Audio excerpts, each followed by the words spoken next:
Você ouve agora o Momento UP Plural, uma parceria entre o curso de jornalismo da Universidade Positivo e o Jornal Plural. Morre Jaime Lerner, o arquiteto de Curitiba. Em 3 mandatos como prefeito, o urbanista criou uma imagem para a capital que correu o mundo. Invenções incluem Calçadão da 15, o Barigui, Rua 24 Horas e o Paiol. Por Franco Lacomini. O ex-governador e ex-prefeito de Curitiba, Jaime Lerner, de 83 anos, morreu há pouco no Hospital Evangélico Mackenzie, onde estava internado desde sexta-feira passada, dia 21, para tratar de uma infecção renal. Lerner estava com saúde frágil desde o fim do ano passado, quando foi submetido a uma cirurgia de apêndice. Em março, teve Covid, mas teve sintomas leves e recuperou-se.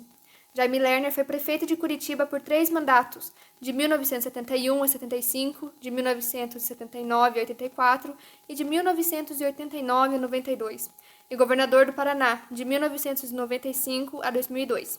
Na capital, é reverenciado como planejador brilhante, criador de muitos parques da cidade, do sistema de transporte que serve de modelo para metrópoles mundo afora, da Rua das Flores e de locais emblemáticos como o Teatro Paiol e a Pedreira Paulo Leminski. No estado, é lembrado como criador do Anel da Integração, que levou à cobrança de caros pedágios em rodovias federais no Paraná, pela tentativa de privatizar a Copel e pela atração dos investimentos de montadoras de automóveis. Lerner foi líder de um grupo de profissionais que mudou a cara da capital paranaense e deu uma extraordinária contribuição ao planejamento urbano em todo o mundo. Foi rosto político e organizador de um trabalho que contou com a colaboração de talentos como Rafael Deli, arquiteto, 1939 a 2008, Nicolau Kluppel, engenheiro, 1930 a 2016, Lubomir Fizinski Dunin, arquiteto, 1929 a 2017, e Carlos Eduardo Seneviva, arquiteto, 1938 a 2020, para citar apenas os que já se foram. O ponto de encontro do grupo foi o Instituto de Pesquisa e Planejamento Urbano de Curitiba, incubadora de ideias que surgiu nos anos de 1960 e teve o engenheiro e arquiteto Jaime Lerner como seu primeiro presidente, a partir de dezembro de 1965. Recém-casado, ele e Fanny se uniram em 1964 e se mantiveram juntos até a morte dela, em maio de 2009. E com 28 anos, Lerner assumiu o comando da repartição em que foram gestados muitos dos modelos que vieram a tornar Curitiba conhecida pela inovação na gestão urbana. A experiência foi ampliada quando ele foi nomeado prefeito, em 1971, pelo governador Haroldo Leão Pérez. À época, os dirigentes municipais não eram eleitos, mas indicados e referendados pelo governo federal.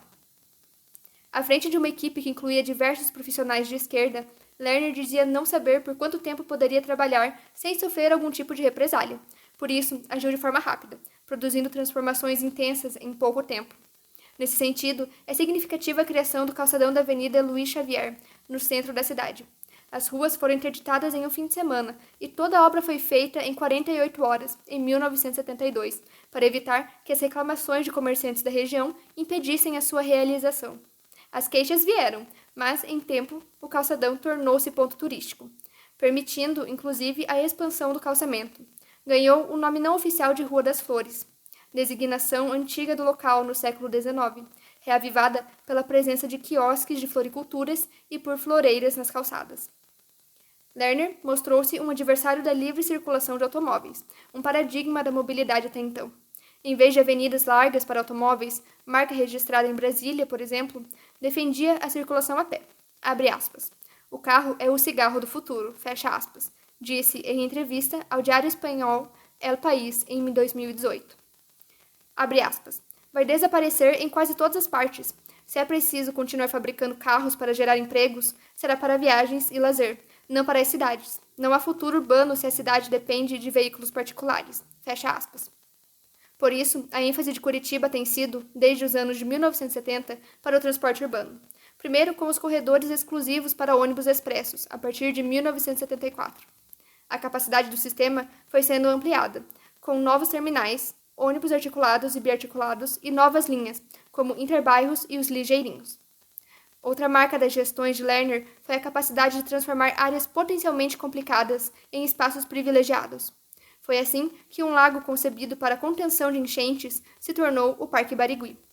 Lerner e membros de sua equipe costumavam contar com gosto a forma como apresentaram o projeto para autoridades financiadoras do governo federal, como se fosse um simples projeto sanitário. O paisagismo que fez dele o parque preferido dos curitibanos veio na sequência. Obras como essa moldaram a maneira como o próprio curitibano vê a cidade. Abre aspas. Transformar cidades não tem a ver somente com suas características físicas, mas também com psicologia, cultura e muitos outros fatores. Fecha aspas. Escreveu o urbanista dinamarquês Jan Gehl na apresentação da edição americana de Acupuntura Urbana, coletânea de apontamentos de Lerner sobre experiências de planejamento das cidades.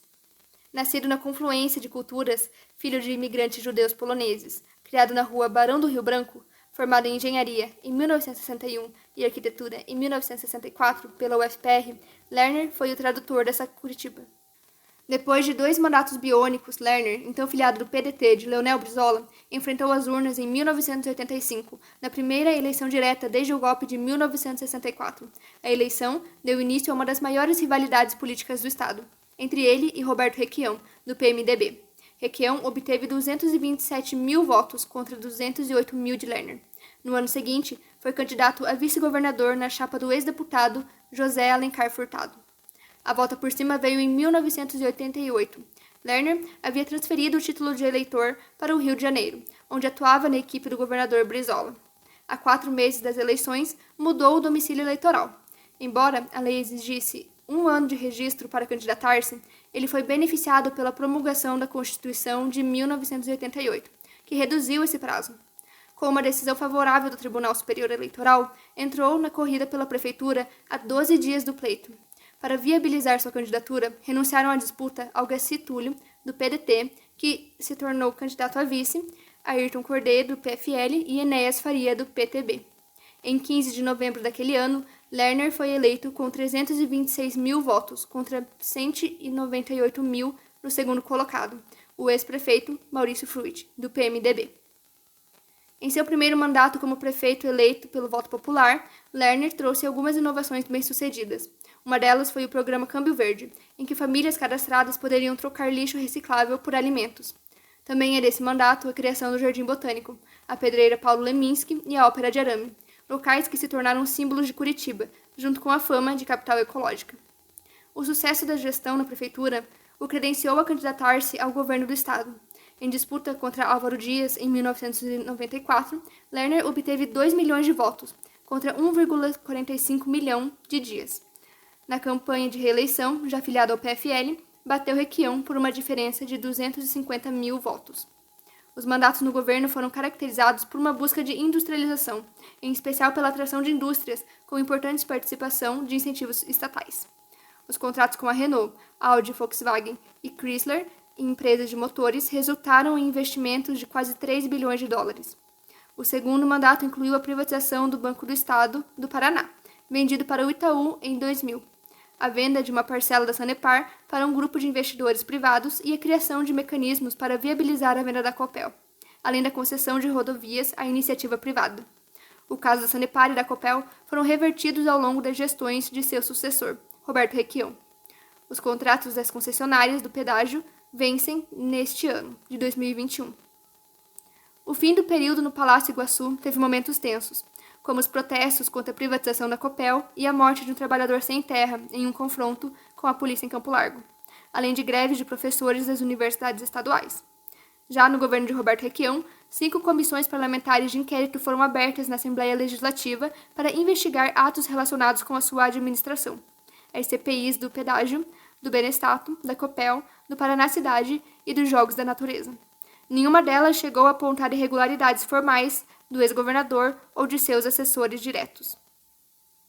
Em 2011, Jaime Lerner foi condenado pelo Superior Tribunal de Justiça a 3 anos e 6 meses de prisão por dispensa ilegal de licitação na construção de estradas.